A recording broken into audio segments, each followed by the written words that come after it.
عبد القیوم خان رحمۃ اللہ تعالیٰ علیہ، غازی عبد القیوم خان جن کا مزار مبارک میوہ شاہ قبرستان میں موجود ہے، ان کی آپ زندگی کو دیکھیے، انہوں نے کس طرح اپنے آپ کو نام سے رسالت کا پہرےدار بنایا، انہوں نے کس طرح اپنے آپ کو پیارے مصطفیٰ کی عزت اور ناموس کا محافظ بنایا۔ اب غازی عبد القیوم خان، ان کی جب شادی ہوئی، نکاح ہوا، 34 سال کی عمر ہے، اس کے بعد وہ کراچی کی طرف آ گئے، پنجاب کے رہنے والے تھے، شادی کے 6 ماہ کے بعد کراچی آ گئے روزگار کے سلسلے میں، اور جس طرح روزگار کیا جاتا ہے، گدا گاڑی چلائی جاتی ہے، اس طرح غازی عبد القیوم خان مزدوری کیا کرتے تھے۔ ایک عام سے انسان تھے، کوئی جاننے والا نہیں تھا، ایک عام سے انسان تھے، اور عدالت میں اس وقت ایک بہت بڑا مشہور اور ایک بہت بڑا واقعہ پیش آیا، ہمارے نبی پاک صلی اللہ علیہ وسلم کی گستاخی کے حوالے سے۔ ایک ہندو نام شخص تھا، بہت بڑا ایک نامور عہدیدار تھا، ملک پاکستان کا، لیکن ہندو تھا، اس نے اپنا ایک کتاب لکھا، کچھ صفحوں پر مشتمل ایک کتاب لکھی، اور کتاب میں پیارے مصطفیٰ کی گستاخیاں بیان کی، پیارے مصطفیٰ کے علیہ السلام کی ناموس کے حوالے سے پیارے مصطفیٰ کی شان میں بے ادبیوں والے جملے استعمال کیے۔ غازی عبد القیوم خان کو پتہ چلا، اور وہاں پر عدالت میں اس کی سنوائی ہو رہی ہے، کچھ مسلمانوں نے اس کے خلاف کیس کیا، عدالت میں گئے، عدالت میں جج بھی اس کی طرف، جس نے گستاخی کی اس کی حمایت کرنے والا جج تھا۔ اب جج نے فیصلہ اس کے حق میں دے دیا، جس نے گستاخی کی وہ ایک عہدیدار تھا، اسے اپنے بندے کو بچانا تھا، اس نے اس کے حق میں فیصلہ دے دیا، لیکن فیصلہ بظاہر تو اس کے خلاف تھا، لیکن جو فیصلہ سنایا وہ اس کی حمایت والا فیصلہ تھا۔ حالانکہ آئین میں موجود ہے کہ ناموس رسالت یا گستاخ رسول کی سزا موت ہے۔ غازی عبد القیوم خان موجود ہیں، ان کے دور میں قائد اعظم محمد علی جناح کے اس دنیا میں تشریف لانے کے بعد ملک پاکستان کا تصور کرنے کے بعد کا یہ واقعہ ہے۔ جب عدالت میں پہنچے، جج نے اس کے خلاف یہ فیصلہ کیا کہ اسے چند مہینوں کی سزا ہوگی، اور چند روپے یا چند ہزار روپے جمع کروائے گا اور اس کی سزا مکمل ہو جائے گی۔ چند ماہ قید کی سزا اس کے لیے جس نے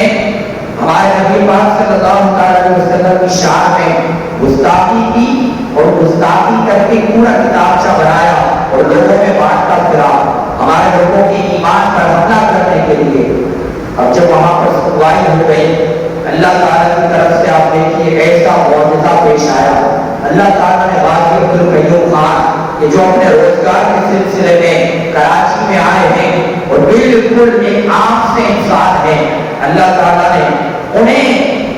غازی عبد القیوم خان کو اس عدالت کی طرف ان کا رخ موڑ دیا، اور غازی عبد القیوم خان چلتے ہوئے عدالت کے کمرے میں پہنچے۔ 30,000 مسلمان عدالت کے باہر موجود ہیں،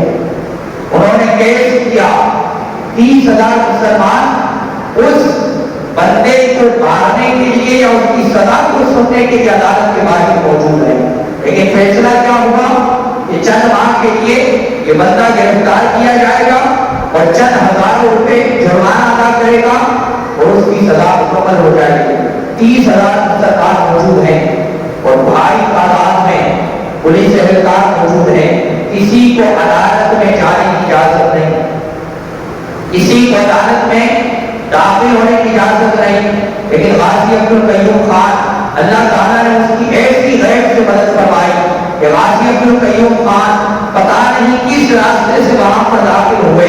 عدالت کا دروازہ کھولتے ہیں، عدالت میں موجود ہوتے ہیں، عدالت میں گورنر موجود ہیں، جج موجود ہیں، وکلاء موجود ہیں، وہاں پر وہ سزا کا مستحق وہ گستاخ رسول موجود ہے، ان ساری عدالت میں بھرپور مجمع موجود ہے، ان سب کی موجودگی میں غازی عبد القیوم خان عدالت کے کمرے میں موجود ہوئے، ان کے پاس کچھ ہتھیار موجود ہے، غازی عبد القیوم خان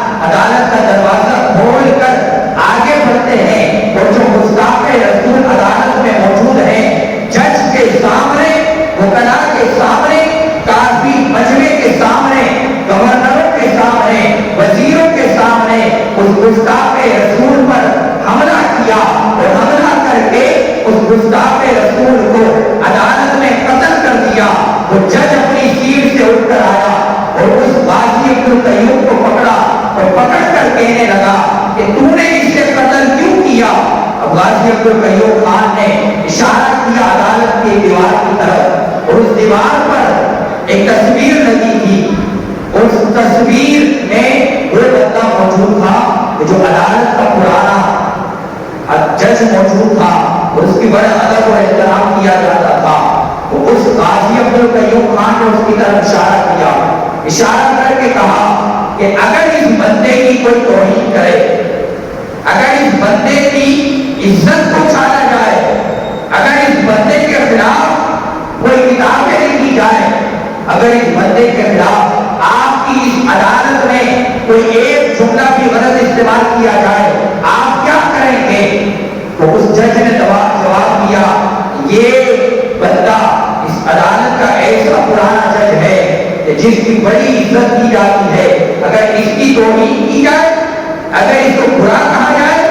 اگر اس کے خلاف کوئی بھی بات کی جائے تو اسے فوراً سزا کا مستحق قرار دیا جائے گا، توہین عدالت کا مستحق سزا کا قرار دیا جائے گا کہ جج کے خلاف اس کے خلاف سزا کی کارروائی کی جائے گی. تو قاضی عبد القیوم خان کھڑے ہوئے، بیچ میں حاضر ہوئے اور فرمانے لگے کہ اے جج سن لے، تجھے تیرے جج کی توہین برداشت نہیں ہے تو جو تمام انبیاء کا سردار ہے، ہمارا نبی پیارے مصطفیٰ کہ جس کی شان کو اللہ تعالیٰ نے عرش پر بلند کر دیا، تو یہ ایک عام سا غلام اپنے نبی کی شان میں ادنا سا بھی برا جملہ سننا کیسے برداشت کر سکتا؟ جب اس نے یہ جملہ سنا، اس جج نے جب یہ جملہ سنا تو اس جج نے اپنے جج کو بچانا تھا، اپنے ساتھی کو بچانا تھا. قاضی عبد القیوم خان رحمت اللہ تعالیٰ علیہ جب انہوں نے یہ جملہ کیا، قاضی عبد القیوم خان نے جب یہ جملہ استعمال کر دیا اور قاضی عبد القیوم خان نے جب یہ بات پوری کر دی، تو اب اس جج نے قاضی عبد القیوم خان کے خلاف سزائے موت کا فرمان سنا دیا. قاضی عبد القیوم خان پر عدالت کے اندر سزائے موت سنا دی گئی، اور سزائے موت سنا کر انہیں عدالت کے اندر بالکل سزائے موت سنا دی گئی. اب انہیں گرفتار کر دیا گیا، انہیں گرفتار کر دیا گیا اور انہیں گرفتار کر کے تھانے کی طرف لے جایا گیا. قاضی عبد القیوم خان اب وہاں پر چلے گئے اور قاضی عبد القیوم خان رحمۃ اللہ تعالیٰ علیہ جب وہاں پر پہنچے تو اب وہاں پر انہیں پھانسی کی تیاری دینا شروع کر دی. قاضی عبد القیوم خان رحمۃ اللہ تعالیٰ علیہ کو جب پھانسی دی گئی تو پھانسی دیتے وقت پولیس کا احتکار دینے لگا. قاضی عبد القیوم خان جلد بازی کرنے لگے کہ مجھے فوراً سزائے موت دے دی جائے، جتنا بھی وقت ملا